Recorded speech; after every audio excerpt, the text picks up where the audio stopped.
Good morning. Ang ganda talaga pag ganito po ang spring season. Yan po yung mga orchids. Yan. They started flowering now. Yan. That's a beautiful. I like it. I don't know if you remember this type of orchids. Yan po yung kanyang bulaklak. Yan. Yan. Kailangan po ay malaki pong space ang kakainin niya. Then they will have a big space for this if you have this type of plants. Dati maliit lang po ito. Pero ngayon, no? Habalo. It's like a sugar cane. Yan. Ito po din isa nito. Ayaw po ano ang tawag nito. Dati maliit lang po ito. Ganyan eh. Tingnan mo.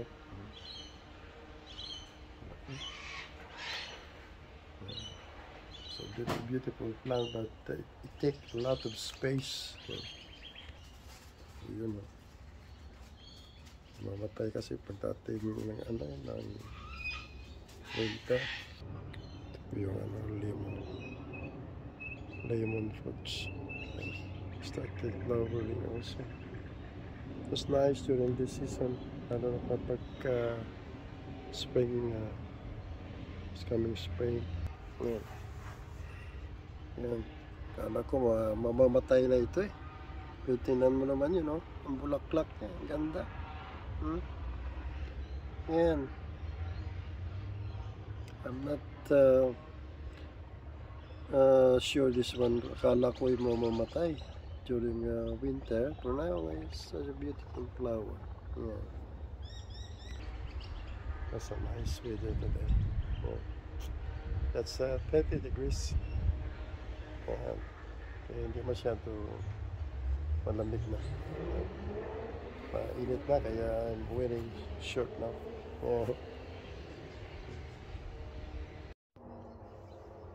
Ganda talaga pag naglabasan na yung mga bulak ng mga tanim mo. Yan, gaganda. Nag-bloom po yung mga flowers ko, orchids, saka ito.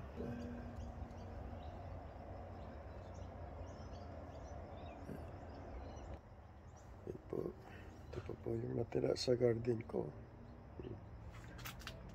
Yan. Yan pa po yung mga bulaklak.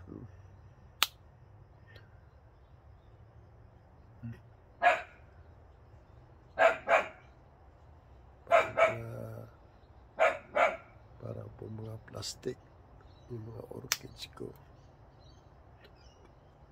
Blooming orchids. Yeah. Yan pa po yun. Meron pa. Yan. Naglalabasan na yung kanilang ano. Yan po yun. Yan. Naglalabasan na. Lumabas na yung mga flowers. Yung mga succulent ko. Yan. Ibang kulay na. Yan. Ito na yung nag-iibang kulay. Yan. Ganda. Change ang color.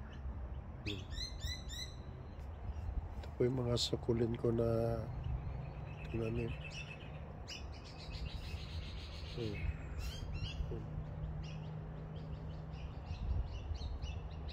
Pag mahirap na yun. Pag mayroon kang allergy. Yan.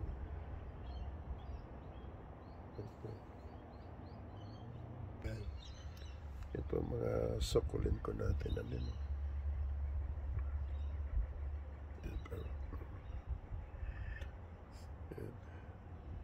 Iba-iba po klase. Yan.